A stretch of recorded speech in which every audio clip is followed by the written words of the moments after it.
దాని ముందు అంత పవర్ఫుల్గా పోతుంది. ఆ తర్వాత ఆ కారు, ఆ ట్రాక్టరు చాలా బాగున్నాయని ఊరోళ్ళంతా చెప్తే దాని మీద పేటెంట్స్ తీసుకున్నాడు.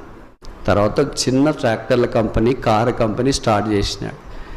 ఇప్పుడు అది ప్రపంచ ప్రఖ్యాతి చెందిన కార్ల కంపెనీ అయింది. ఆ కార్ నాకు తెలిసి హైదరాబాద్లో లేదనుకుంటా.